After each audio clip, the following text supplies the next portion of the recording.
ദൈവത്തിൻ്റെ അതിപരിശുദ്ധ നാമം വാഴ്ത്തപ്പെടുമാറാകട്ടെ. വീണ്ടും ദൈവവചനത്തിന് മുൻപാകെ നമുക്കായിരിക്കാൻ കർത്താവ് നമ്മെ കൂട്ടിവരുത്തി ദൈവത്തെ മഹത്വപ്പെടുത്താം. ഇന്നത്തെ നമ്മുടെ ഈ കൂട്ടായ്മ ബന്ധം നമ്മുടെ ആത്മീയ ജീവിതത്തിന് അനുഗ്രഹവും ദൈവനാമത്തിൻ്റെ മഹത്വത്തിന് കാരണവുമായി തീരട്ടെ.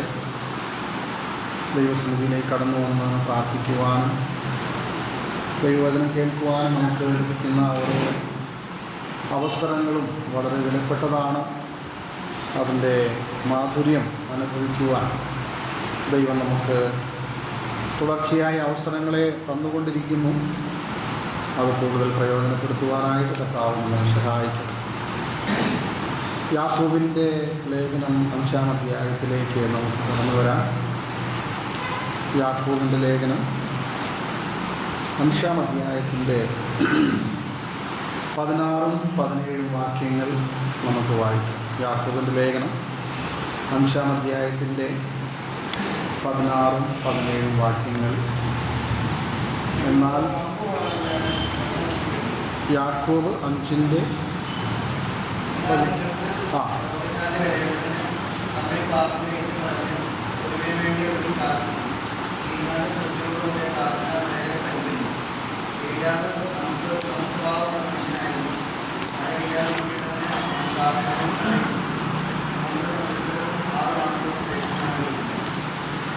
ഈ ഭാഗങ്ങളൊക്കെ നമുക്ക് അറിയാം.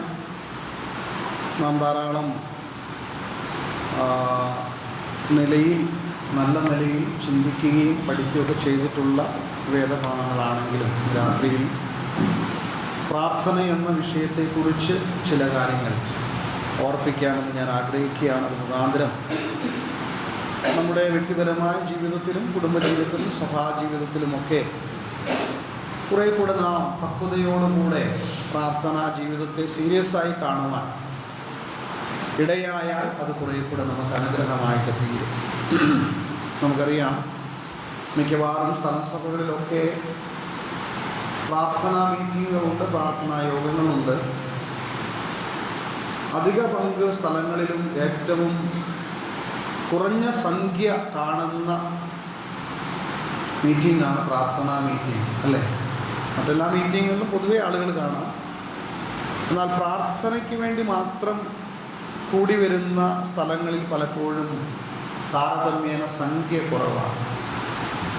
അത് നമ്മളാരും പ്രാർത്ഥിക്കാത്തത് കൊണ്ടല്ല, എന്നാൽ പ്രാർത്ഥനയെ പലപ്പോഴും നാം കാണേണ്ടുന്ന സീരിയസ്നെസ്സിൽ ദൈവവചനം നമ്മെ പഠിപ്പിക്കുന്ന ആ അളവിൽ ഒരു പരിധിവരെ നമുക്കതിനെ കാണാനായിട്ട് കഴിയുന്നില്ല എന്നുള്ളതാണ്.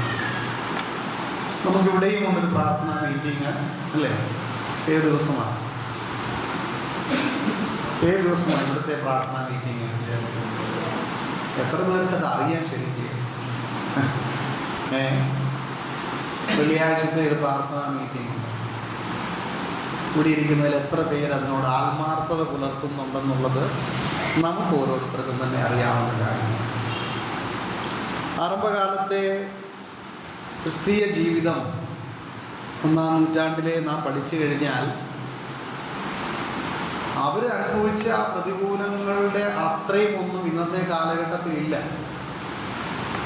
പക്ഷേ അവരെ ബലപ്പെടുത്തിയതും അവരെ നിലനിർത്തിയതും അവർ കൂടുതൽ കർത്താവിന് വേണ്ടി പ്രയോജനപ്പെടാൻ മുഖാന്തരമായി തീർന്നതുമൊക്കെ ആ കാലഘട്ടത്തിൽ അവർ ദൈവസന്നിധിയിൽ കഴിച്ച നിലവിളികളാണ്.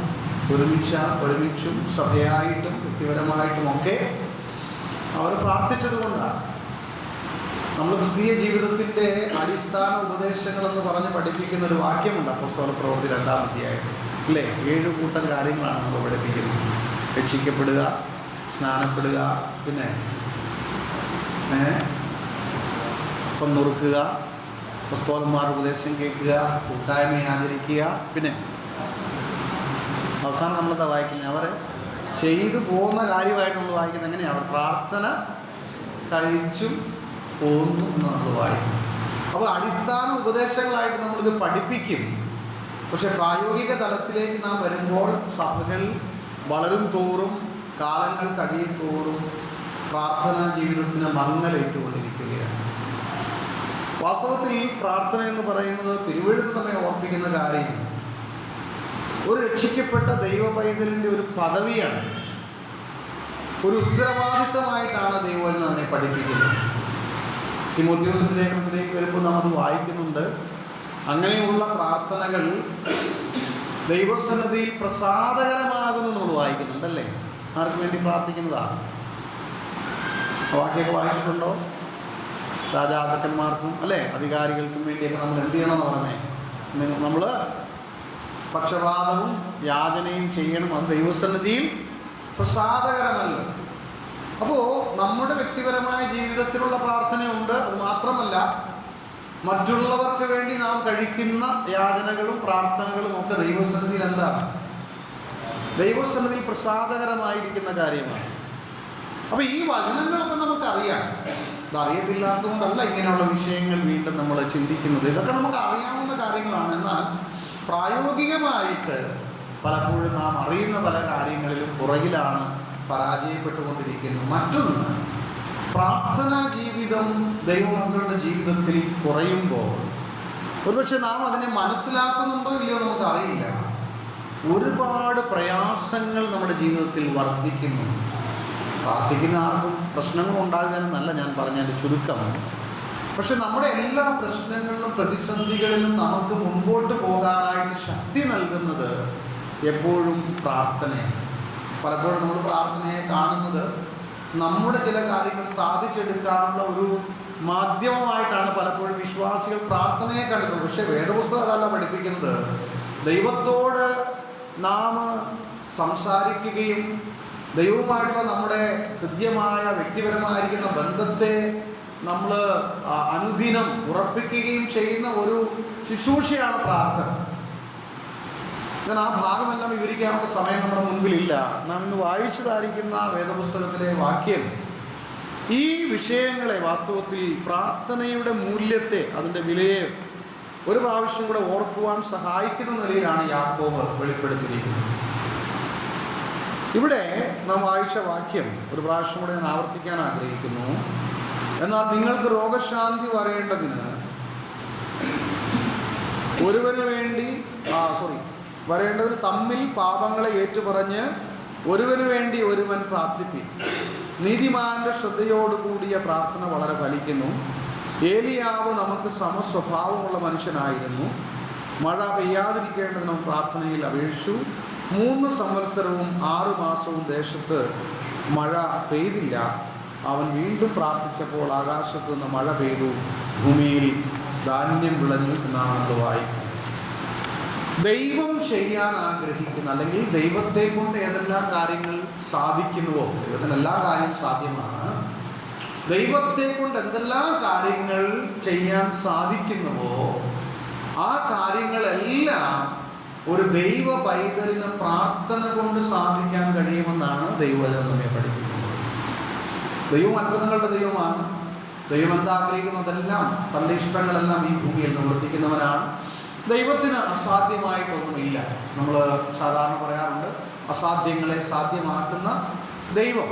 നമ്മൾ പാടാറുണ്ട് അല്ലേ, അസാധ്യമെന്ന് ഞാൻ കരുതിയെന്നാണ് എന്ന് പറഞ്ഞ് നമ്മൾ പാട്ട് പാടാറുണ്ട്. അപ്പോൾ ദൈവം ഏതെല്ലാം കാര്യങ്ങൾ ചെയ്യാൻ ആഗ്രഹിക്കുമോ, ചെയ്യാൻ ദൈവത്തിന് സാധിക്കുമോ, ആ കാര്യങ്ങളൊക്കെ ദൈവമക്കൾക്ക് പ്രാർത്ഥനയിലൂടെ ചെയ്യാൻ കഴിയും. പ്രാർത്ഥന അത്രമാത്രം ശക്തിയേറിയതാണ്. പ്രാർത്ഥിക്കേണ്ട നിലയിലും ആ കാര്യങ്ങളെ മനസ്സിലാക്കിയും ഒരു ദൈവ പൈതൽ ദൈവസന്നിധിയിൽ പ്രാർത്ഥിച്ചാൽ നമ്മുടെ ഒരു പ്രാർത്ഥനയും വ്യർത്ഥമല്ല, അത് അസാധുവായി പോകില്ലെന്നുള്ളതാണ് തിരുവെഴുത്ത് നമ്മെ ഓർപ്പിക്കുന്നത്. ഞാൻ 3 പ്രധാന കാര്യങ്ങൾ ഇവിടുന്ന് പെട്ടെന്ന് പറയണമെന്ന് ആഗ്രഹിക്കുന്നു. സമയത്തിൻ്റെ പരിമിതിയിൽ നമുക്ക് ചിന്തിക്കാൻ കഴിയുന്ന അത്രയും നമ്മൾ ചിന്തിക്കാമെന്ന് ഞാൻ ആഗ്രഹിക്കുന്നു. വേദപുസ്തകം നമ്മെ പഠിപ്പിക്കുന്ന കാര്യം പ്രാർത്ഥനയ്ക്ക് പ്രത്യേക സമയമൊന്നുമില്ല എന്നുള്ളതാണ്. തെസ്സലോനിക്ക ലേഖനം നമ്മൾ വായിച്ചാൽ, തെസ്സലോനിക്കർ 5-ാം അധ്യായം എല്ലാ വാക്യങ്ങളും എടുത്ത് വായിക്കേണ്ട ആവശ്യമില്ല. ആരെങ്കിലും നോക്കാൻ ആഗ്രഹിക്കുന്നെങ്കിൽ 1 തെസ്സലോനിക്കർ 5-ന്റെ 16-ാമത്തെ വാക്യത്തിൽ നാം വായിക്കുന്നത് പ്രാർത്ഥനയ്ക്ക് പ്രത്യേക സമയമൊന്നുമില്ല എന്നുള്ളതാണ്. എന്താ വാക്യം അവിടെ വായിക്കാൻ ചിലർ എടുത്തിട്ടുണ്ട്, അതുകൊണ്ട് ഞാൻ ചോദിക്കുക, എന്താ അവിടെ വായിക്കുന്നത്? 1 തെസ്സലോനിക്കർ 5-ാം അധ്യായം 16-ാം വാക്യം. ഇടവിടാതെ പ്രാർത്ഥിപ്പിൻ എന്നാണ് നമ്മൾ വായിക്കുന്നത്. ഇടവിടാതെ പ്രാർത്ഥിപ്പിൻ.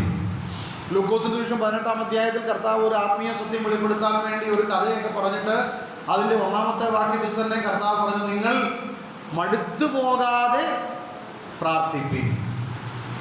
അപ്പൊ ഇടവിടാതെ പ്രാർത്ഥിക്കണം. പ്രാർത്ഥനയിൽ എന്ത് ചെയ്യാൻ പാടില്ല?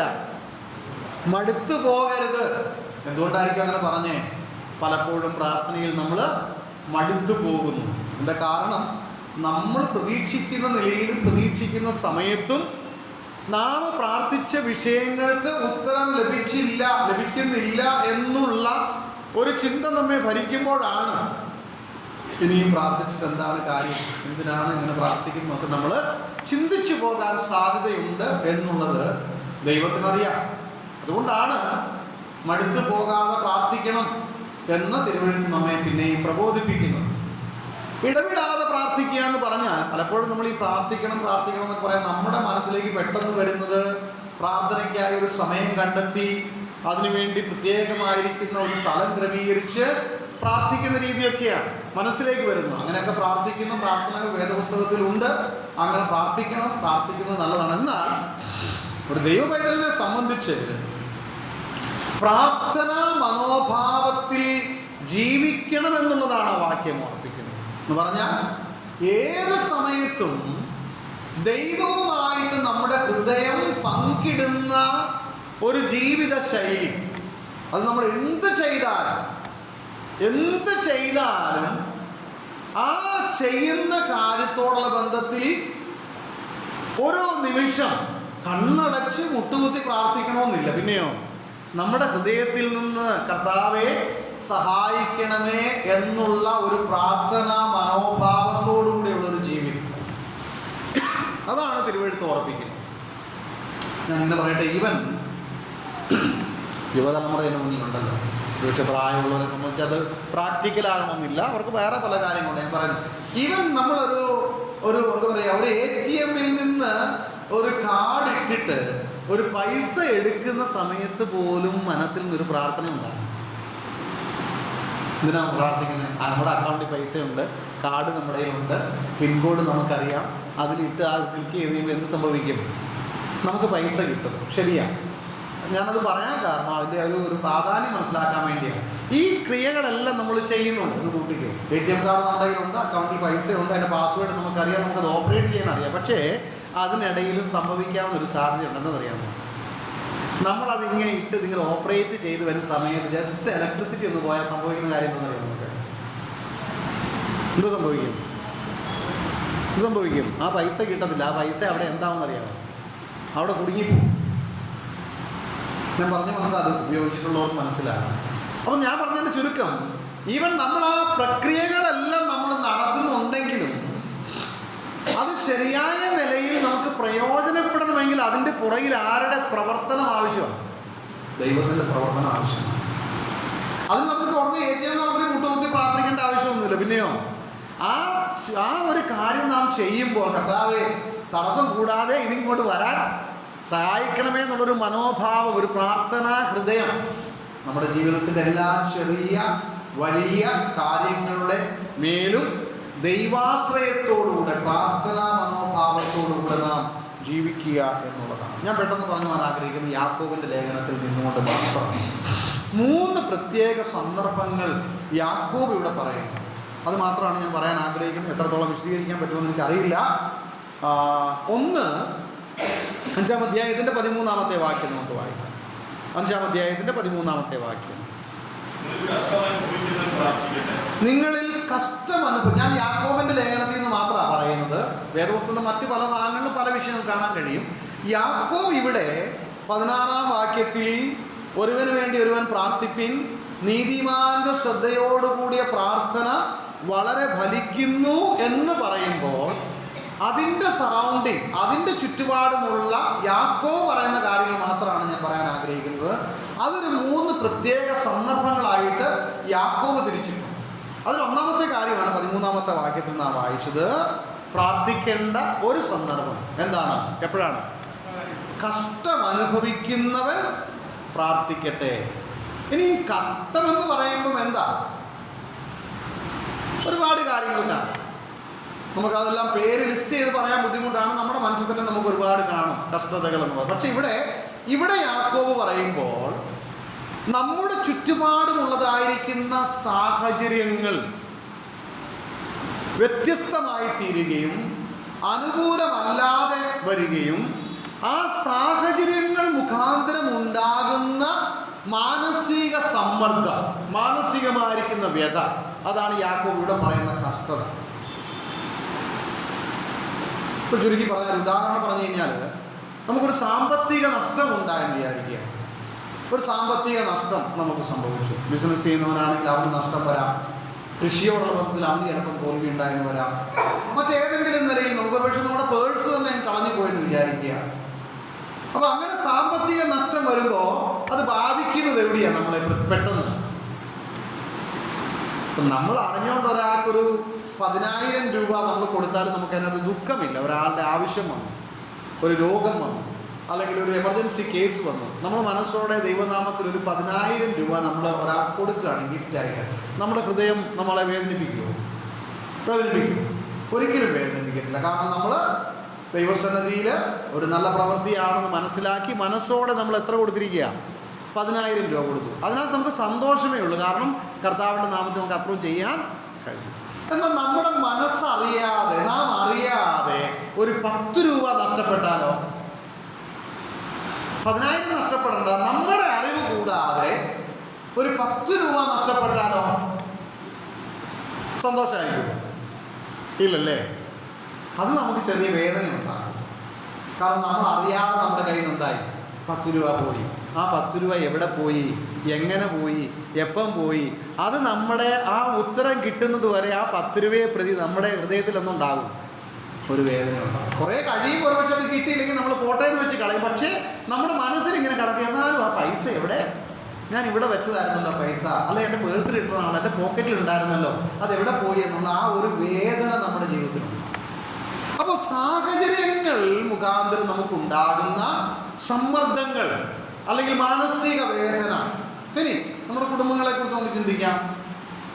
കുടുംബങ്ങളിലുണ്ടാകുന്ന, ബന്ധങ്ങളിലുണ്ടാകുന്ന ഉലച്ചിൽ പറഞ്ഞാൽ എന്താ പറയുക, സ്പ്ലിറ്റ് അല്ലേ? എല്ലാ കുടുംബങ്ങളിലൊക്കെ ചിലപ്പോൾ അഭിപ്രായ വ്യത്യാസങ്ങളും പ്രശ്നങ്ങളൊക്കെ ഉണ്ടാകാം. ഭാര്യയും ഭർത്താവും തമ്മിലുണ്ടാകാം, മാതാപിതാക്കന്മാരും മക്കളും തമ്മിലുണ്ടാകാം, അല്ലേ? അല്ലെങ്കിൽ മരുമക്കളും അമ്മായിയും എല്ലാ കുടുംബങ്ങളിലും അതിൻ്റെതായിരിക്കും ചില ബുദ്ധിമുട്ടുകളൊക്കെ ഉണ്ടായിരുന്നത്. അപ്പോൾ അത് നമുക്ക് എന്തുണ്ടാക്കാം? അങ്ങനെയുള്ള ബന്ധങ്ങളിൽ വരുന്ന പ്രശ്നങ്ങൾ എവിടെ ബാധിക്കും? എവിടെ ബാധിക്കത്തില്ലേ? നമ്മുടെ ഹൃദയത്തെ ബാധിക്കും, അല്ലേ? നമ്മളതിന് പറയും, ആ കൂടെ മൂഡ് ഓഫ് ആണെന്ന് പറയും. നമ്മൾ ഒറ്റ വാക്കി പറഞ്ഞു തരുന്നത് മൂഡ് ഓഫ് ആണ്, ഒന്നും ചെയ്യാനൊന്നില്ല. എന്താ കാര്യം? ആ സ്വസ്ഥതയ്ക്ക് ഭംഗം വന്നിരിക്കുകയാണ്, അല്ലേ? ആ ബന്ധത്തിനൊരു അസ്വസ്ഥത ഉണ്ടായിട്ട് നമ്മുടെ ഹൃദയം നമ്മളെ വേദനിപ്പിക്കുകയാണ്. കാക്കു പറയാണ്, അങ്ങനെയൊക്കെയുള്ള സന്ദർഭങ്ങൾ വരുമ്പോൾ നമ്മൾ എന്ത് ചെയ്യണം? കഷ്ടം അനുഭവിക്കുന്നവൻ എന്ത് ചെയ്യണം? പ്രാർത്ഥിക്കണം. അപ്പോൾ നമ്മുടെ മാനസികമായിരിക്കുന്ന വേദനയിൽ നമുക്കുണ്ടാകുന്ന നഷ്ടങ്ങൾ നമ്മുടെ ഹൃദയത്തെ വേദനിപ്പിക്കുമ്പോൾ അത് നമുക്കൊരു കഷ്ടതയാണ്, അതൊരു വലിയ ബുദ്ധിമുട്ടാണ് നമുക്ക്. അങ്ങനെയുള്ള സന്ദർഭങ്ങളിൽ യാക്കോബ് എടുത്തു പറയുകയാണ്, അങ്ങനെ കഷ്ടം അനുഭവിക്കുന്നവൻ എന്ത് ചെയ്യണം?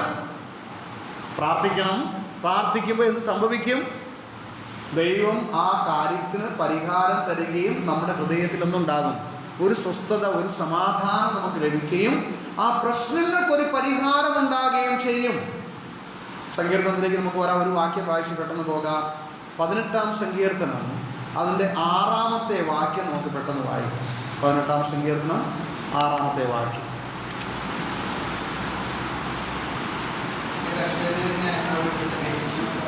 എൻ്റെ കഷ്ടതയിൽ ഞാൻ യഹോവയോട് നിലവിളിച്ചു.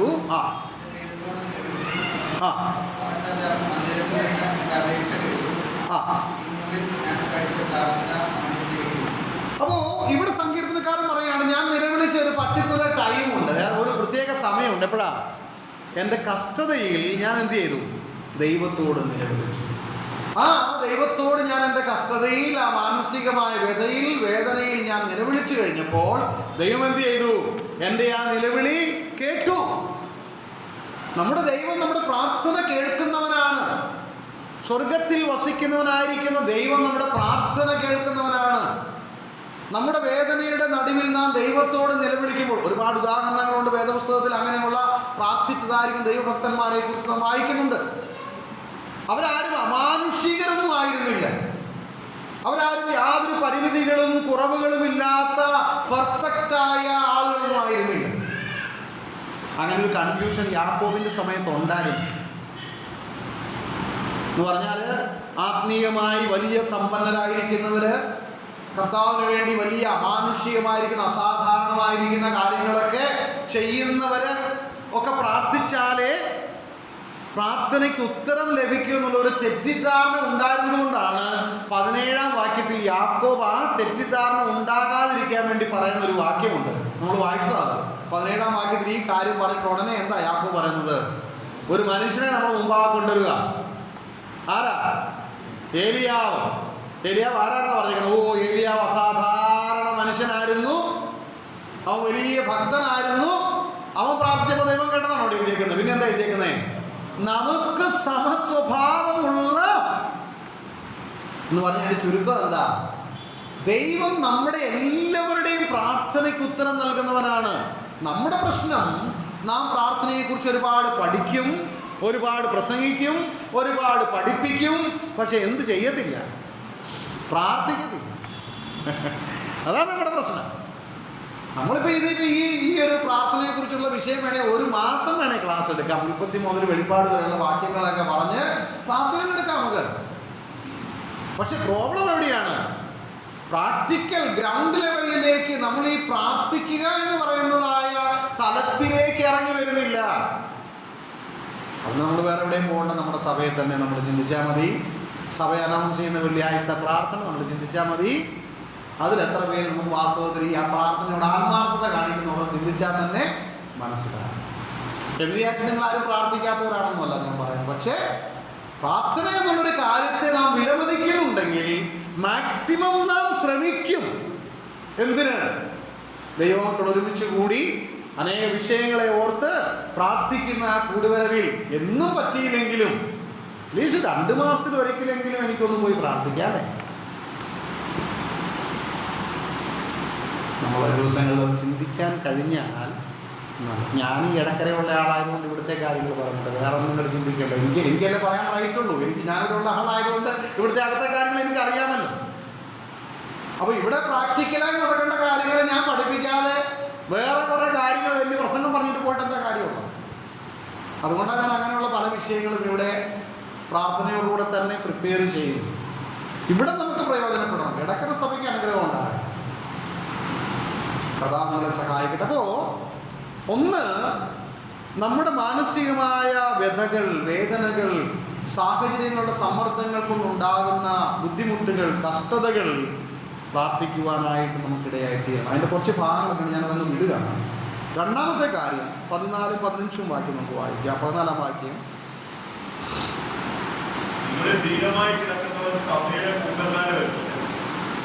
അപ്പോൾ ഇത് നിങ്ങൾക്ക് മനസ്സിലായി കാണും. ഈ കഷ്ടത എന്ന് യാക്കോബ് ആദ്യം പറഞ്ഞതും രോഗമെന്ന് പറയുന്നതും തമ്മിൽ വ്യത്യാസം വന്നല്ലോ ഇവിടെ തന്നെ. ആദ്യം യാക്കോബ് പറയാണ് കഷ്ടത. നമ്മൾ പലപ്പോഴും കഷ്ടത എന്ന് പറയുമ്പോൾ നമുക്ക് ആദ്യം മനസ്സിൽ വരുന്നത് എന്താ? നമ്മുടെ ഈ രോഗങ്ങളും പ്രശ്നങ്ങളൊക്കെയാണ്. പക്ഷേ യാക്കോബ് അതിനെ രണ്ടായിട്ടാണ് കാണുന്നത്. യാക്കോബ് പറയാണ് ഇനി രണ്ടാമത്തെ സന്ദർഭം എപ്പോഴാണ് പ്രാർത്ഥിക്കണ്ടേ? ധീരമായി കിടക്കുന്ന സാഹചര്യം. ഇത് ഞാനിങ്ങനെ പറയട്ടെ, ഇതാണ് അതിൻ്റെ ശരിയായിരിക്കുന്ന വിവർത്തനമെന്ന് ഞാൻ മനസ്സിലാക്കിയാണ്. ഒരുവന് രോഗം വന്ന് തൻ്റെ ശക്തി ക്ഷയിച്ച് തനിക്ക് എഴുന്നേറ്റ് നടക്കാൻ കഴിയാത്ത നിലയിൽ കിടക്കയിൽ കിടക്കുന്ന ഒരു സന്ദർഭമാണ്. എന്ന് പറഞ്ഞാൽ പനിക്ക് വേണ്ടി, തലവേദനയ്ക്ക് വേണ്ടി പ്രാർത്ഥിക്കേണ്ടെന്നല്ല ഞാൻ പഠിപ്പിക്കുന്നത്. അതല്ല യാക്കോബ് പറയുന്നത്. എല്ലാത്തിനും വേണ്ടി എന്ത് ചെയ്യണം? പ്രാർത്ഥിക്കണം. പക്ഷേ യാക്കോബ് ഇവിടെ പറയുന്ന ദീനമായി കിടക്കുന്നവൻ ചെയ്യേണ്ട കാര്യം പറയുമ്പോൾ ആ ഒരു ദീനം, ആ ഒരു രോഗമെന്ന് പറയുന്നത് സാധാരണ ഒരു മൂക്കിപ്പനി വരുന്ന കാര്യത്തെക്കുറിച്ചല്ല യാക്കോബ് ഉദ്ദേശിക്കുന്നത്. അതിനുവേണ്ടി നമ്മൾ പ്രാർത്ഥിക്കണം. എന്നാൽ ഒരുവന്റെ രോഗം വന്ന് അവനിപ്പോൾ എന്ത് ചെയ്യാൻ പറ്റുന്നില്ല, ഒന്നും ചെയ്യാൻ പറ്റാത്ത ഒരവസ്ഥയിൽ താൻ എവിടെയാണ്? കിടക്കയിലാണ്. ഞാൻ 2-3 ഉദാഹരണം പറഞ്ഞു പോകാം. യോഹന്നാന്റെ സുവിശേഷം 11-ാം അധ്യായത്തിൽ ഒരു പ്രത്യേക വ്യക്തിയെ നമ്മൾ കാണുന്നുണ്ട്. അവനെക്കുറിച്ചൊരു സന്ദേശം കർത്താവിലേക്ക് അയച്ചു. എന്താ സന്ദേശം? നിനക്ക് പ്രിയനായിരിക്കുന്നവൻ ദീനമായി കിടക്കുക അല്ലേ എന്ന് പറഞ്ഞാൽ ഇനി എന്താ സംഭവിക്കാൻ പോകുന്നത്? മരിക്കാൻ പോകുന്ന സാഹചര്യത്തിലാണ്. വീണ്ടും നമ്മൾ അപ്പോസ്തല പ്രവൃത്തിയിലേക്ക് വരുമ്പോൾ തബീതയെക്കുറിച്ച് അതേ കാര്യം നമ്മൾ വായിക്കുന്നു. വീണ്ടും നമ്മൾ യോഹന്നാന്റെ സുവിശേഷത്തിന്റെ 5-ാം അധ്യായത്തിലേക്ക് വരുമ്പോൾ 38 സംവത്സരമായിട്ട് എവിടെയാ പുള്ളി? ആ കുളത്തിന്റെ കരയിൽ കിടക്കുക. അപ്പൊ ഇങ്ങനെ ദീനമായി കിടക്കുന്ന, അല്ലെങ്കിൽ ശാരീരികമായ രോഗം വന്ന് എഴുന്നേൽക്കാൻ കഴിയാതെ ക്ഷീണിച്ച് ശക്തി ക്ഷയിച്ച് നിരാശനായി കിടക്കുന്ന ഒരുവൻ ചെയ്യേണ്ട കാര്യമാണ് യാക്കോബ് പറഞ്ഞിരിക്കുന്നത്. അവനൊന്നും ചെയ്യാൻ പറ്റത്തില്ല. അവൻ ചെയ്യേണ്ട ഒരു കാര്യമുണ്ട്. എന്താണ്? ആരെ വിളിക്കണം? സഭയിലെ മൂപ്പന്മാരെ വിളിക്കണം. പിന്നെ മൂപ്പന്മാരെങ്ങനെയാ വരണ്ടേ? മൂപ്പന്മാർ വന്നേച്ച് സഭയിലെ കുറെ കുറ്റമെല്ലാം അവൻ്റെ ചുറ്റുപാട് കുത്തിയിരുന്ന് പറഞ്ഞ് അവസാനം പ്രാർത്ഥിക്കാമെന്ന് പറഞ്ഞ് പ്രാർത്ഥിക്കാമെന്നാണ് പറഞ്ഞേക്കുന്നത്. ആണോ? മൂപ്പന്മാരെന്താ ചെയ്യണ്ടേ? മൂപ്പന്മാർ ആദ്യം മനസ്സിലാക്കണം, ഞാൻ പോകുന്നത് എന്തിനാണ്, ഈ കടക്കുന്നവൻ്റെ അവസ്ഥ എന്താണ്, അവൻ്റെ മാനസിക നില എന്താണ്. അവിടെ പോയിരുന്നുകൊണ്ട് അവിടുത്തെ രോഗവും ഇവിടുത്തെ രോഗവും, അവിടെ ക്യാൻസർ വന്ന് മരിച്ചതും ഇവിടെ അറ്റാക്ക് വന്ന് മരിച്ചതും എല്ലാം കൂടെ പറയുമ്പോൾ ഇവൻ്റെ ബാക്കി ജീവനൂടെ എന്താണ്? ഉള്ള ജീവനൂടെ പണ്ട് അയ്യോ പറഞ്ഞതുപോലെ ആശ്വസിപ്പിക്കാൻ വേണ്ടി കുറേ അമ്മമാർ വന്നു. അവർ ആശ്വാസം എല്ലാം കഴിഞ്ഞപ്പോൾ അയ്യോ അവരെ കുറിച്ച് എന്താ പറയുന്നത്? എങ്ങനത്തെ ആശ്വാസകന്മാരെന്നാണ് പറയുന്നത്? നിങ്ങളെല്ലാം വ്യസനിപ്പിക്കുന്ന ആശ്വാസമൊക്കെയാണ് പറഞ്ഞത്. പക്ഷേ ഇവൻ ഈ ഓരോ വാക്കും കേൾക്കുമ്പോൾ എന്താ സംഭവിക്കുന്നത്? ഇവന് വേദന കൂടിക്കൊണ്ടിരിക്കുക. ചിലപ്പോൾ നമ്മൾ അങ്ങനെ വിവരമില്ലാതെ, ഞാൻ കഴിഞ്ഞ ദിവസം പറഞ്ഞല്ലോ, പരിജ്ഞാനമില്ലാതെ രോഗിയുടെ അടുത്ത് ചെല്ലുമ്പോൾ നമുക്ക് സംസാരിക്കാൻ വേറെ കൃഷികാര്യങ്ങളൊന്നുമില്ല. ശരിയാ. അപ്പം നമ്മുടെ മനസ്സിലേക്ക് വരുന്നത് അവിടെ രോഗം നടന്നതും ഇവിടെ രോഗം നടന്നതും ഒക്കെ നമ്മൾ പറഞ്ഞിട്ട് ഇവനെ ഒന്നുകൂടെ എന്താക്കും? ഇവൻ്റെ പകുതി ജീവനോടെ കളഞ്ഞ് BP എല്ലാം കൂട്ടി അവസാനം ഒന്ന് പ്രാർത്ഥിച്ച് നമുക്ക് ആശ്വാസമായിട്ട് ഇങ്ങ് പോകും. ഇവൻ ആ കിടക്കുകയല്ല. ഇവിടെ യാക്കോബ് പറയുന്നത് മൂപ്പന്മാർ ചെയ്യേണ്ടുന്ന ശുശ്രൂഷ ഇത് സീരിയസ് മാറ്ററാണ്. അന്നത്തെ കാലഘട്ടത്തിൽ നമുക്കറിയാം, ഇന്ന് മെഡിക്കൽ സയൻസ് കുറെ കൂടി ഡെവലപ്പായി. അന്നത്തെ കാലഘട്ടത്തിൽ അവർ ചെയ്ത കാര്യം എന്ന് പറയുന്നത്, മൂപ്പന്മാർ എന്താ ചെയ്യുന്നത്? അവര് പ്രത്യേക തൈലവുമായിട്ട് പോവുക. ആ തൈലം എന്ന് പറഞ്ഞാൽ ചുമ്മാ വെളിച്ചെണ്ണയൊന്നുമല്ല, അതൊരു മെഡിക്കേറ്റഡ് തൈലമാണ്. അന്നത്തെ കാലത്ത് അവരെന്ത് ചെയ്യുന്നു? ദൈവസന്നിധിയിൽ അത് ഫലമേൽപ്പിച്ച് പ്രാർത്ഥിച്ച് എണ്ണ പൂശുന്നു. അവിടെ വേറെ കാര്യങ്ങൾ പറഞ്ഞിട്ടുണ്ട്. ഞാൻ ആ ഭാഗത്തേക്ക് പോയി കഴിഞ്ഞാൽ സബ്ജക്റ്റ് മാറിപ്പോകും. അത് ദൈവം അനുഭവിച്ചാൽ ഞാൻ ഈ ദിവസങ്ങളിലൂടെ ഉണ്ടെങ്കിൽ സാധിച്ചാൽ ഞാൻ ആ ഭാഗങ്ങൾ ടച്ച് ചെയ്യുന്നതാണ്. കർത്താവ് അങ്ങനെ അവസരം തന്നാൽ.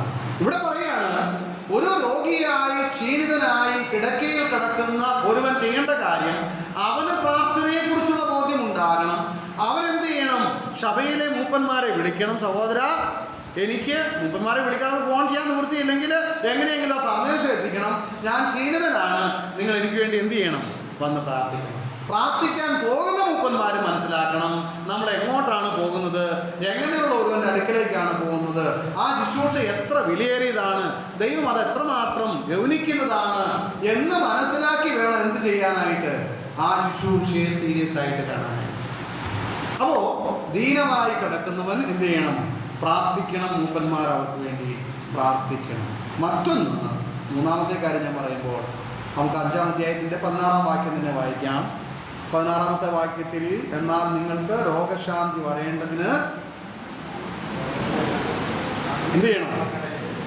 തമ്മിൽ പാപങ്ങളെ ഏറ്റുപറഞ്ഞ് ഒരുവന് വേണ്ടി ഒരുവൻ പ്രാർത്ഥിക്കണം. അപ്പോൾ മാനസികമായ വേദനയുടെ നടുവിൽ പ്രാർത്ഥിക്കണം, ശാരീരികമായ രോഗത്തിൽ നാം പ്രാർത്ഥിക്കണം. 3, നാം ആത്മീകമായി വേദനിക്കുമ്പോൾ പ്രാർത്ഥിക്കണം. എന്താ ഇവിടെ ആത്മീക വേദന? ഇവിടെ യാക്കോബ് പറയുന്നത് ഈ രോഗത്തിനൊരു പ്രത്യേക കാരണമാണ്. എല്ലാ രോഗത്തിൻ്റെയും കാരണം അതല്ല. ഇവിടെ പറയുന്ന ഈ രോഗത്തിനൊരു കാരണമുണ്ട്. ഈ രോഗം എങ്ങനെ വന്നതാ? പാപം മുഖാന്തരം വന്ന ഒരു രോഗമാണ്. ഞാനത് ഇവിടെ എഴുതിയിട്ടുണ്ട്. വ്യത്യസ്തമായിരിക്കുന്ന രോഗങ്ങളെക്കുറിച്ച് ഇവിടെ എഴുതിയിട്ടുണ്ട്. അത് അങ്ങോട്ട് മാറാൻ സമയം ഞാൻ കാണുന്നില്ല, അതുകൊണ്ടാണ്. അപ്പൊ ഇത് പാപം മുഖാന്തരം വന്ന രോഗമാണ്. അതൊരു പക്ഷേ സഭയിലുള്ളതായിരിക്കുന്ന വിശ്വാസികൾ തമ്മിലുള്ള ഇടർച്ചയായിരിക്കാം. അതുകൊണ്ടായിരിക്കുമല്ലോ അങ്ങനെ യാക്കോബ് പറയാൻ കാരണം. തമ്മിൽ എന്ത് ചെയ്യണം? പാപങ്ങളെ ഏറ്റുപറഞ്ഞ് ഒരുവന് വേണ്ടി ഒരുവൻ പ്രാർത്ഥിപ്പിൻ.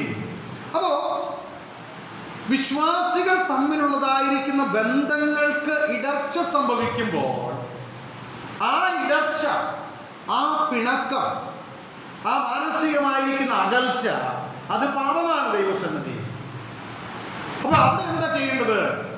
അവിടെ അങ്ങനെയുള്ളതായിരിക്കുന്ന തമ്മിലുള്ളതായിരിക്കുന്ന പ്രയാസങ്ങളെ, ബുദ്ധിമുട്ടുകളെ എന്ത് ചെയ്യണം? ദൈവസന്നിധിയിൽ എന്ത് ചെയ്യണം? ഏറ്റുപറയണം. ആരാ ഏറ്റുപറയണ്ടേ? ആരൊക്കെ തമ്മിൽ പ്രശ്നങ്ങളുണ്ടോ അവർ തമ്മിൽ ഏറ്റുപറയണം. ഇനി അത് കുടുംബത്തിലാണെങ്കിലോ, ഭാര്യയും ഭർത്താവും തമ്മിലാണെങ്കിലും എന്ത് ചെയ്യണം? ഏറ്റുപറയണം. അതാണ് വേദപുസ്തകത്തിന്റെ പ്രമാണം. അല്ലാണ്ട് നീയാണ് കുറ്റക്കാരി, നീയാണ് കുറ്റക്കാരൻ എന്ന് പറഞ്ഞ് നമ്മൾ പലപ്പോഴും നാം സ്വയനീതി കണ്ടെത്താൻ ശ്രമിക്കുന്നു. പക്ഷേ വേദപുസ്തകം പറയുന്ന കാര്യം, പരസ്പരം മാനസികമായിരിക്കുന്ന ഐക്യത ഇല്ലാതെയാണ് നാം ജീവിക്കുന്നതെങ്കിൽ പരസ്പരം നമ്മുടെ പാപങ്ങളെ നാം ഏറ്റുപറഞ്ഞ് ദൈവസന്നിധിയിൽ എന്ത് ചെയ്യണം? പ്രാർത്ഥിക്കണം. അതാ പറയുന്നത്. അപ്പോ ഒന്ന്, മാനസികമായ വേദനയുടെ നടുവിൽ; രണ്ട്, ശാരീരികമായ രോഗത്തിൽ; മൂന്ന്, ആത്മീകമായിട്ട് നാം പരാജയപ്പെടുകയും വേദന അനുഭവിക്കുകയും ചെയ്യുന്ന സമയത്ത് നാം പ്രാർത്ഥിക്കണം എന്നുള്ളതാണ്. എന്നിട്ടാണ് യാക്കോബ് പറയുന്നത് ആർക്കാണ് പ്രാർത്ഥിക്കുവാൻ കഴിയുന്നത്. 17-ാം വാക്യം നമുക്ക് പെട്ടെന്ന് അവസാനിപ്പിക്കാം. 17-ാം വാക്യം നമുക്ക് വായിക്കാം. ഏലിയാവ് നമുക്ക് സമസ്വഭാവമുള്ള മനുഷ്യനായിരുന്നു. താൻ ചെയ്ത പ്രവൃത്തിയാണ്, താൻ എന്തിനു വേണ്ടി പ്രാർത്ഥിച്ചു എന്നുള്ളതാണ് അവിടെ നാം താഴോട്ട് വായിക്കുന്നത്. അപ്പോൾ ഏലിയാവിനെ യാക്കോബ് ഉദാഹരണമായിട്ട് പറയുകയാണ്. ഇനി ഏലിയാവിൻ്റെ ഒന്ന് രണ്ട് കാര്യങ്ങൾ ജസ്റ്റ് ഒന്ന് ചിന്തിച്ചു പോകാം. നമുക്ക് സമസ്വഭാവം, നമ്മൾ ഏലിയാവിനെ കുറിച്ച് ചിന്തിക്കുമ്പോഴത്തേനും എന്താ പറയുക, ഒരു വലിയ അമാനുഷികമായിരിക്കുന്ന നിലയിലുള്ളൊരു ചിന്തയൊക്കെയാണ് നമ്മുടെ ഹൃദയത്തിലേക്ക് പോകുന്നത്. കാരണം താൻ മുഖാന്തരം ചെയ്ത അത്ഭുതങ്ങളൊക്കെയാണ് നമ്മളെ അങ്ങനെ ചിന്തിപ്പിക്കുന്നത്. താൻ അത്ഭുതങ്ങൾ ചെയ്തു എന്നാൽ നമുക്കറിയാം, കർമ്മേലിൽ താൻ വലിയ കാര്യം ചെയ്തു. പ്രവാചകന്മാരെയാണ്, 4000-ഓളം പ്രവാചകന്മാരെ താൻ നേരിട്ട മനുഷ്യൻ. പക്ഷെ തൊട്ട് അടുത്ത് നാം വായിക്കുന്നത് എന്തെന്നറിയാമോ?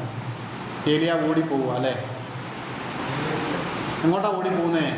ഓടിപ്പോവുക. എന്തിനാ ഓടിപ്പോകുന്നേ? ഏലിയ പറയുന്നത് മതി, മടുത്തു, ഇനി ഈ കർത്താവ് എൻ്റെ പ്രാണനെ അങ്ങ് മരിക്കാൻ പോകും. ആരുടെ മുമ്പിലാ?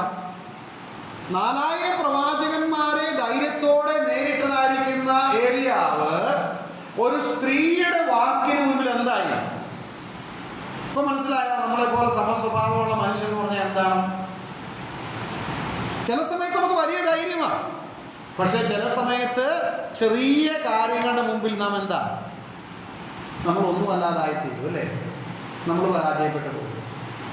ഏലിയാവിന് ഭയമുണ്ടായിരുന്നു, ഏലിയാവിന് കോപമുണ്ടായിരുന്നു, ഏലിയാവിന് ആകുലതയുണ്ടായിരുന്നു. നമ്മെ പോലെയുള്ളതായിരിക്കുന്ന എല്ലാ സ്വഭാവങ്ങളും ആരിലുണ്ടായിരുന്നു? ഏലിയാവിനുണ്ടായിരുന്നു. പക്ഷേ ഏലിയാവിനൊരു പ്രാർത്ഥനാ ജീവിതം ഉണ്ടായിരുന്നു, അല്ലെങ്കിൽ പ്രാർത്ഥനയിൽ തനിക്ക് എന്തുണ്ടായിരുന്നു? ഒരു വിശ്വാസം ഉണ്ടായിരുന്നു. യാക്കോബ് അതുകൊണ്ടാണ് പറയുന്നത്, നാം വേറെ നിലയിലൊന്നും ചിന്തിക്കേണ്ട, അയ്യോ എൻ്റെ പ്രാർത്ഥനയൊന്നും ദൈവം കേൾക്കത്തില്ല എന്ന് നമ്മൾ ചിന്തിക്കേണ്ട.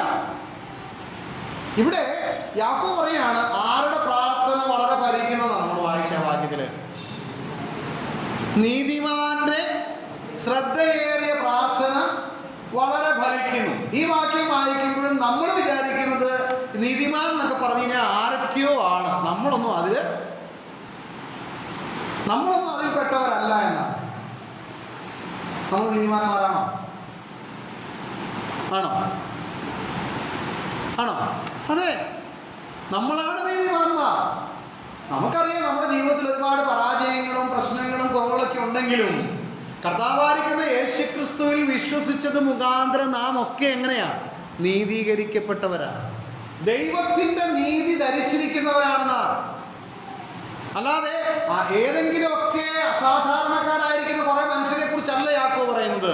യാക്കോബ് പറയുന്നത് സകല ബലഹീനതകളും ഉള്ളതായിരിക്കുന്ന ഒരു വിശ്വാസി ദൈവത്തിൻ്റെ നീതിയുടെ വസ്ത്രം ധരിച്ചിരിക്കുന്നതുകൊണ്ട് ദൈവം അവനെ കാണുന്നത് എങ്ങനെയാണ്? നീതിമാനാണ്. ആ നീതിമാന്റെ പ്രാർത്ഥന, ശ്രദ്ധയോടുകൂടിയ പ്രാർത്ഥന എന്ത് ചെയ്യുന്നു? വളരെ ഫലിക്കുന്നു. ആ ശ്രദ്ധയോടുകൂടിയ പ്രാർത്ഥന എന്ന് പറയുമ്പോൾ 2-3 കാര്യങ്ങൾ ഞാൻ 2-3 മിനിറ്റുകൾ പറയാനായിട്ട് ആഗ്രഹിക്കുകയാണ്. അത് പറഞ്ഞെങ്കിലേ അത് ശരിയാകുകയുള്ളൂ. ഒന്ന്, യാക്കോബ് പറയാൻ ആഗ്രഹിക്കുന്ന കാര്യം 4-ാം അധ്യായത്തിൻ്റെ 2-ാമത്തെ വാക്യമാണ്. 4-ാം അധ്യായത്തിൻ്റെ 2-ാം വാക്യം നമുക്കൊന്ന് വായിക്കാം. നിങ്ങൾ മോഹിച്ചിട്ടും പ്രാപിക്കുന്നില്ല, നിങ്ങൾ കൊല്ലുകയും അസൂയപ്പെടുകയും ചെയ്തിട്ടും ഒന്നും സാധിക്കുന്നില്ല, നിങ്ങൾ കലഹിക്കുകയും ശണ്ടയിടുകയും ചെയ്തിട്ടും യാചിക്കായ്ക കൊണ്ട് എന്ന് പറഞ്ഞാൽ എന്താ അതിൻ്റെ അർത്ഥം? വ്യക്തമായ കാര്യങ്ങൾ അല്ലെങ്കിൽ വ്യക്തമായി ദൈവസന്നിധിയിൽ പ്രാർത്ഥിക്കുന്ന ഒരനുഭവമില്ല. പ്രാർത്ഥിക്കുന്നില്ലേ? ഉണ്ട്. പ്രാർത്ഥിക്കാൻ അറിയത്തില്ലേ? പ്രാർത്ഥിക്കാൻ അറിയാം. പ്രാർത്ഥിക്കാനുള്ള നല്ല വാക്കുകളിലേ ഉണ്ട്. പക്ഷേ പലപ്പോഴും നമ്മുടെ പ്രാർത്ഥന, പൗലോസ് പറഞ്ഞ പോലെ, ഞാൻ ആകാശത്തിലേക്ക് എന്ത് ചെയ്യുക? മുഷ്ടി ഉയർത്തുകയാണ്. വാക്കുകൾ ഉപയോഗിക്കുന്നതിലല്ല അർത്ഥം. പിന്നെയോ 3-ാം വാക്യം നിങ്ങൾ വായിച്ചേ. 4-ന്റെ 3-ാം വാക്യം, നിങ്ങൾ യാചിക്കുന്നു എങ്കിലും, നിങ്ങൾ യാചിക്കുന്നുണ്ട് എങ്കിലും, പിന്നെ നിങ്ങളുടെ ഭോഗങ്ങളിൽ ചെലവിടേണ്ടതിന് വല്ലാതെ യാചിക്കുക കൊണ്ടൊന്നും എന്ന് പറഞ്ഞാൽ നിങ്ങൾ വ്യക്തമായ ഒരു ഉദ്ദേശത്തോടുകൂടെ അല്ല നിങ്ങൾ എന്ത് ചെയ്യുന്നത്? പ്രാർത്ഥിക്കുന്നു. അപ്പോൾ പ്രാർത്ഥനയിൽ വ്യക്തത വേണം, പ്രാർത്ഥനയിൽ വ്യക്തമായിരിക്കുന്ന ഒരു ഉദ്ദേശം വേണം. പിന്നെ 5-ാം അധ്യായത്തിൻ്റെ 16-ാമത്തെ വാക്യം വീണ്ടും വായിക്കാം. എന്നാൽ നിങ്ങൾക്ക് രോഗശാന്തി വരേണ്ടത് തമ്മിൽ പാപങ്ങളെ ഏറ്റുപറഞ്ഞ് ഒരുവന് വേണ്ടി ഒരുവൻ പ്രാർത്ഥിക്കട്ടെ എന്ന് പറയുമ്പോൾ ശുദ്ധിയുള്ള ഒരു ജീവിതം നമുക്ക് ആവശ്യമാണ്. പൂർണ്ണതയല്ല ദൈവം ആഗ്രഹിക്കുന്നത്, പിന്നെയോ ആ വിശുദ്ധിയിൽ ജീവിക്കുവാനായിട്ട് നാം ശ്രമിക്കുകയും ആഗ്രഹിക്കുകയും ആ നിലയിൽ പ്രായോഗികമായിട്ട് കർത്താവിൻ്റെ വചനത്തിന് അനുസൃതമായിരിക്കുന്നതിൽ വിശുദ്ധ ജീവിതം നയിക്കുകയും ചെയ്തുകൊണ്ട് നാം ദൈവസന്നിധിയിൽ വ്യക്തമായ ലക്ഷ്യത്തോടുകൂടെ പ്രാർത്ഥിക്കുമ്പോൾ ആ പ്രാർത്ഥനയ്ക്ക് എന്തുണ്ട്? ഉത്തരമുണ്ട്. അതിന് വളരെ ഫലമുണ്ട്. 66-ാം സങ്കീർത്തനത്തിൽ സങ്കീർത്തനക്കാരൻ പറയുന്ന വാക്യം നമുക്ക് വായിക്കാം. 66-ാം സങ്കീർത്തനം 18-ാം വാക്യം. 66-ാം സങ്കീർത്തനം 18-ാം വാക്യം. ഞാൻ എൻ്റെ ഹൃദയത്തിൽ അകൃത്യം കരുതിയിരുന്നുവെങ്കിൽ യഹോവ കേൾക്കുകയില്ല. അപ്പോ നമ്മുടെ ഹൃദയത്തിൽ നാം അകൃത്യവും തെറ്റായ ചിന്തകളും തെറ്റായ ലക്ഷ്യവും വെച്ച് നാം ദൈവസന്നിധിയിൽ യാചിക്കുന്നു. യാക്കോബ് പറയാണ്, നിങ്ങൾ യാചിക്കുന്നു എന്നുള്ളത് മാത്രമല്ല, പിന്നെയോ ആ കാര്യങ്ങൾ സാധിക്കാൻ വേണ്ടി എങ്ങനെയാ യാചിക്കുന്നേ? വല്ലാതെ യാചിക്കുകയാണ്. ഒരുപാടൊക്കെ പ്രാർത്ഥിക്കുക ആ വിഷയം നടക്കാൻ വേണ്ടി. പക്ഷെ നിങ്ങളുടെ ലക്ഷ്യം ശരിയല്ല, നിങ്ങളുടെ പ്രാർത്ഥന വ്യക്തതയുള്ളതല്ല. നിങ്ങളുടെ ജീവിതത്തിൽ എന്തിരിക്കുകയാണ്? നിങ്ങളിൽ കലഹവും പിന്നെ എന്തുണ്ട്? ശണ്ടയുമുണ്ട്. അത് വെച്ചാണ് നിങ്ങൾ എന്ത് ചെയ്യുന്നത്? യാചിക്കുന്നത്. നിങ്ങൾക്ക് ലഭിക്കുന്നില്ല. അപ്പോ നമ്മുടെ ജീവിതത്തിൽ നീതിമാന്റെ ശ്രദ്ധയോടുകൂടിയ പ്രാർത്ഥനയെന്ന് യാക്കോബ് പറയുമ്പോൾ ഒരു വിശുദ്ധ ജീവിതം നയിച്ചുകൊണ്ട് വ്യക്തമായ ഉദ്ദേശത്തോടും ലക്ഷ്യത്തോടും വ്യക്തതയോടും കൂടെ ദൈവസന്നിധിയിൽ അർപ്പിക്കുന്ന ഒരു പ്രാർത്ഥനയും അത് ഫലം കാണാതെ പോകുകയില്ലെന്നാണ് യാക്കോബ് പഠിപ്പിക്കുന്നത്. അപ്പോൾ നമ്മുടെ പ്രാർത്ഥനകൾ ഇന്നു മുതൽ ഒന്നുകൂടെ നമ്മൾ പ്രാർത്ഥിക്കുമ്പോഴെങ്കിലും ഒന്ന് വിചിന്തനം ചെയ്യണം. പ്രാർത്ഥിക്കുന്ന സമയത്തൊന്ന് അറ്റ്ലീസ്റ്റ് നമ്മൾ വിചാരിക്കണം, ഈ പ്രാർത്ഥന കേവലം ഒരു ഒഴുക്കായിട്ടങ്ങ് പോകുകയാണ്. പ്രാർത്ഥിച്ച് വളരെ വർഷങ്ങളായിട്ട് പരിചയമുള്ളത് കൊണ്ട് കേവലം വാക്കുകളായിട്ടങ്ങ് പോവുകയാണോ? അതെയോ ഞാനും ദൈവവുമായിട്ടുള്ള ഒരു കൃത്യമായ സംസാരം അവിടെ നടക്കുന്നുണ്ടോ? ഞാൻ പ്രാർത്ഥിക്കുമ്പോൾ തന്നെ ഈ പ്രാർത്ഥന കാതോർത്ത് ദൈവം ശ്രദ്ധിച്ചു കൊണ്ടിരിക്കുകയാണെന്നുള്ള ബോധ്യം നമുക്കുണ്ടോ? മലാക്കിയുടെ പുസ്തകം വായിക്കുന്ന ഒരു വാക്യമുണ്ടല്ലോ, യഹോവ ഭക്തന്മാർ അന്ന് തമ്മിൽ തമ്മിൽ സംസാരിച്ചു. യഹോവ പ്രാർത്ഥനയെ കുറിച്ചല്ല അവിടെ പറയുന്നത്, പക്ഷെ അവിടെ പറഞ്ഞിരിക്കുന്ന വാക്കുണ്ട്, ആ യഹോവ ഭക്തന്മാരുടെ സംസാരം ദൈവം എന്താ ചെയ്യുന്നേ? ശ്രദ്ധ വെച്ച് കേൾക്കുകയാണ്. അപ്പൊ പ്രാർത്ഥനയിൽ ഞാൻ ദൈവത്തോട് സംസാരിക്കുകയാണ്, എൻ്റെ ആവശ്യങ്ങൾ ഞാൻ ദൈവത്തോട് പറയുകയാണ്. ഇങ്ങനെ വിചാരിക്കുക, ഞാൻ എൻ്റെ ഭവനത്തിൽ എൻ്റെ അപ്പനോട്, എൻ്റെ അമ്മയോട്, എൻ്റെ ഭാര്യയോട്, എൻ്റെ ഭർത്താവിനോട് ഒരാവശ്യം പറഞ്ഞുകൊണ്ടിരിക്കുകയാണ്. ആ വ്യക്തി അതാരുമായിക്കോട്ടെ അതിനെ ശ്രദ്ധിക്കുന്നില്ലെന്ന് വിചാരിക്കുക, മൈൻഡ് ചെയ്യുന്നില്ലെന്ന് വിചാരിക്കുക. അപ്പോൾ നമ്മുടെ മനോഭാവം എന്താ? നമുക്ക് പ്രയാസം തോന്നും അല്ലേ? ശരിയല്ലേ? നമ്മൾ പറഞ്ഞ കാര്യത്തെ എന്ത് ചെയ്തില്ല, അവർ ശ്രദ്ധിച്ചില്ല, മൈൻഡ് ചെയ്തില്ല. നമ്മൾ മനസ്സിലാക്കേണ്ട ഒരു കാര്യം, നാം ദൈവസന്നിധി പ്രാർത്ഥിക്കുമ്പോഴും ഈ ഒരു ചിന്ത നമ്മുടെ ഉള്ളിൽ ഉണ്ടാകണം. ഞാൻ ആരോടാണ് പ്രാർത്ഥിച്ചുകൊണ്ടിരിക്കുന്നത്? ദൈവത്തോടാണ്. എവിടെയുള്ള ദൈവത്തോട്? പ്രാർത്ഥന കേൾക്കുന്നവനായി സ്വർഗത്തിൽ വസിക്കുന്ന ദൈവത്തോട്. ആ ദൈവം പറയുകയാണ്, കഷ്ടതയിൽ നിലവിളിക്കുമ്പോൾ ഞാൻ എന്ത് ചെയ്യും? ഞാൻ നിങ്ങൾക്ക് ഉത്തരമരുളുമെന്ന് പറഞ്ഞിരിക്കുന്ന ദൈവം, ഒരു ദൈവ പൈതൽ ദൈവസന്നിധിയിൽ തന്റെ ഹൃദയത്തിൽ നിന്ന് വ്യക്തമായ ലക്ഷ്യത്തോടുകൂടെ ഒരു വിഷയത്തിന് വേണ്ടി പ്രാർത്ഥിക്കുമ്പോൾ ദൈവം അതിനെ മൈൻഡ് ചെയ്യാതെ പോകുന്നവനല്ല. പിന്നെയോ, ദൈവം ശ്രദ്ധയോടുകൂടെ തന്നെ എൻ്റെ വാക്കുകളെ കേൾക്കുന്നവനാണ്. ആ ഒരു മനോഭാവത്തിലേക്ക് നാം വന്നാൽ നമ്മുടെ പ്രാർത്ഥനാ മനോഭാവം മാറും. ഈവൻ ഈ മൈക്കിന്റെ മുന്നിൽ നിന്നുകൊണ്ടായിക്കൊള്ളട്ടെ, സഭയിൽ അല്ലാതെ ആയിക്കൊള്ളട്ടെ, പൊതുരംഗത്തായിക്കൊള്ളട്ടെ, ഏത് സാഹചര്യത്തിലും ആയിക്കൊള്ളട്ടെ, ഞാൻ പറയുന്ന വാക്കുകൾ, എൻ്റെ പ്രാർത്ഥന ദൈവം കേൾക്കുന്നുണ്ട്. അവനത് ഉത്തരം നൽകുവാനായിട്ട് റെഡിയായിട്ട് നിൽക്കുകയാണ്. അവൻ ശ്രദ്ധിക്കുന്നുണ്ടെന്നുള്ളതായിരിക്കുന്ന കാഴ്ചപ്പാടോടുകൂടെ നാം ഒന്ന് പ്രാർത്ഥിക്കുമ്പോൾ നമ്മുടെ പ്രാർത്ഥനയും വ്യത്യസ്തമാണ്. അതാണ് യാക്കോബ് പറയുന്നത്. നീതിമാന്റെ പ്രാർത്ഥന എന്നല്ല പറയുന്നത്, പിന്നെയോ നീതിമാന്റെ ശ്രദ്ധയോടുകൂടിയ പ്രാർത്ഥന എന്ന് പറഞ്ഞാൽ അവൻ വളരെ കൃത്യതയോടും വ്യക്തതയോടും കൂടിയാണ് താൻ എന്ത് ചെയ്യുന്നത്, താൻ ജീവിക്കുന്നതും താൻ പ്രാർത്ഥിക്കുന്നതും വളരെ ശ്രദ്ധയോടുകൂടിയാണ് താൻ ആ വിഷയം ദൈവസന്നിധിയിൽ വരവേൽപ്പിക്കുന്നത്. അങ്ങനെ കൃത്യതയോടും അങ്ങനെ വ്യക്തതയോടും കൂടി ഒരു ദൈവ പൈതൽ ദൈവസന്നിധിയിൽ ഒരു ആവശ്യത്തിന് വേണ്ടി കടന്നു ചെല്ലുമ്പോൾ ദൈവം അലസനായിട്ട് പോകുന്നവനല്ല, അവൻ അതിലും കൂടുതൽ ശ്രദ്ധയോടുകൂടെ തന്നെ ആ ദൈവ പൈതലിൻ്റെ പ്രാർത്ഥനയ്ക്കായിട്ട് ക്ഷമിച്ചായിരിക്കും. ഞാൻ എൻ്റെ വാക്കുകളോട് അവസാനിപ്പിക്കട്ടെ. കർത്താവ് നിങ്ങളെ സഹായിക്കട്ടെ. സദൃശവാക്യം 28-ാം അധ്യായത്തിൽ 9-ാം വാക്യം വായിച്ച് നമുക്കൂടെ അവസാനിപ്പിക്കാം. സദൃശവാക്യം 28-ാം അധ്യായത്തിൽ 9-ാം വാക്യം. Proverbs chapter 28 verse 9. ന്യായപ്രമാണം കേൾക്കാതെ ചെവി തിരിച്ചു കളഞ്ഞാൽ അവൻ്റെ പ്രാർത്ഥന തന്നെയും ആർക്ക് വെറുപ്പാണ്? നമുക്കും പലപ്പോഴും വെറുക്കാറുണ്ട് ചിലരുടെ പ്രാർത്ഥനയൊക്കെ അല്ലേ. പക്ഷെ ഇവിടെ ആരെക്കുറിച്ച് പറയുന്നത്? ദൈവം വെറുക്കുകയാണ്. എന്താ കാരണം? ഇവൻ പ്രാർത്ഥിക്കുന്നുണ്ട്, പക്ഷേ ദൈവത്തിൻ്റെ കൽപ്പനകളെ, ദൈവത്തിൻ്റെ വചനത്തെ ഇവൻ എന്ത് ചെയ്യുക? അവൻ അനുസരിക്കുന്നില്ല. ന്യായപ്രമാണത്തെ അവൻ എന്ത് ചെയ്യുക? അനുസരിക്കാതെ, ദൈവവചനത്തെ അനുസരിക്കാതെ അവൻ ദൈവസന്നിധി പ്രാർത്ഥിച്ചാൽ അവൻ്റെ പ്രാർത്ഥന തന്നെ എന്താണെന്നാണ്? ദൈവത്തിന് വെറുപ്പാണ്. യശയ്യാപ്രവചനം 59-ാം അധ്യായത്തിൻ്റെ 2-ാമത്തെ വാക്യത്തിൽ നാം ഇങ്ങനെ വായിക്കുന്നു: നിങ്ങളുടെ അകൃത്യങ്ങൾ അത്രേ നിങ്ങളെയും ദൈവത്തെയും തമ്മിൽ അകറ്റിയിരിക്കും. പ്രിയമുള്ളവരെ, കർത്താവ് നമ്മെ സഹായിക്കുന്നു. ഞാൻ തികഞ്ഞവനായതുകൊണ്ടല്ല ഞാൻ ഈ വിഷയം പറയുന്നത്. നമ്മൾ ഓരോരുത്തരും കൂടെ വിചിന്തനം ചെയ്യണം. സഭയിലാകട്ടെ, കുടുംബത്തിലാകട്ടെ, വ്യക്തിപരമായ ജീവിതത്തിലാകട്ടെ, ഒരു പ്രാർത്ഥന മനോഭാവത്തിൽ നാം എന്നും ജീവിക്കേണ്ടത് ആവശ്യമാണ്. അമാനുഷികതയൊന്നും അതിന് ആവശ്യമില്ല. അതുകൊണ്ടാണ് യാക്കോബ് ആരെ നമ്മുടെ മുമ്പാകെ കൊണ്ടുവന്നത്?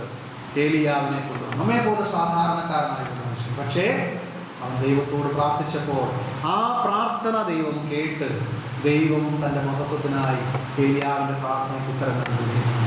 ദൈവസഭ ശ്രദ്ധയോടെ പ്രാർത്ഥിച്ചപ്പോൾ, ദൈവസഭ ഉറങ്ങാതിരുന്ന് പ്രാർത്ഥിച്ചപ്പോൾ, ദൈവവും ദൈവത്തിൻ്റെ ദൂതന്മാരും ഉറങ്ങിക്കിടന്ന പത്രോസിനെ എന്ത് ചെയ്തു? വിടുവിക്കുക. ഏത് കാലഘട്ടത്തിലും ദൈവമക്കളുടെ പ്രാർത്ഥനയ്ക്ക് വിലയുണ്ട്, ശക്തിയുണ്ട്. പ്രാർത്ഥന നമ്മുടെ ഒരു ഉത്തരവാദിത്വവും പദവിയുമാണെന്ന് മനസ്സിലാക്കി നമ്മുടെ പ്രാർത്ഥനകളെ ക്രമീകരിക്കുവാൻ കർത്താവ് നമ്മെ സഹായിക്കട്ടെ. സഭായോഗങ്ങളെ ഉപേക്ഷിക്കരുത് എന്ന് പറയുന്നത് പോലെ തന്നെ സഭയുടേതായിരിക്കുന്ന പ്രാർത്ഥനാ യോഗങ്ങളിൽ മാക്സിമം സജീവമായിരിക്കുന്ന ബന്ധം ഉണ്ടാക്കുവാൻ നമുക്ക് സാധിക്കേണ്ടത് ആവശ്യമാണ്. അങ്ങനെയുള്ളതായിരിക്കുന്ന കാര്യങ്ങളെ നാം അവഗണിക്കുകയും, സഭയെ അവഗണിച്ചതിന് ശേഷം ഞാൻ എത്ര ആത്മീയനാണെന്ന് പറഞ്ഞാൽ ആ ആത്മീയത്വത്തെ ദൈവം വിലയിടത്തില്ല. എല്ലാ കാര്യങ്ങളും ഒരുപക്ഷെ നമുക്ക് എത്തിച്ചേരാൻ കഴിയില്ലായിരിക്കാം. സാഹചര്യങ്ങൾ ഉണ്ടായിട്ടും സാധ്യതകൾ ഉണ്ടായിട്ടും നാം ഇതിലേക്ക് അവഗണിച്ചു പോകുന്നൊരവസ്ഥയുണ്ടെങ്കിൽ പ്രിയമുള്ളവരെ, അത് നമുക്ക് ദോഷമാണ്. ദൈവം അതിൻ്റെ മേൽ തീർച്ചയായിട്ടും ഇടപെടുമെന്നുള്ളതിന് സംശയമില്ല. കർത്താവിനെ സഹായിക്കട്ടെ. യാക്കോബ് പറയുകയാണ്, നീതിമാന്റെ ശ്രദ്ധയോടുകൂടി പ്രാർത്ഥന വളരെയധികം. ഏലിയാവ് നമുക്ക് സമസ്വഭാവമുള്ള മനുഷ്യൻ. ദീനമായി കിടക്കുന്നവൻ പ്രാർത്ഥിക്കട്ടെ, കഷ്ടം അനുഭവിക്കുന്നവൻ പ്രാർത്ഥിക്കട്ടെ, ആത്മീയ വേദന അനുഭവിക്കുന്നവൻ പ്രാർത്ഥിക്കട്ടെ.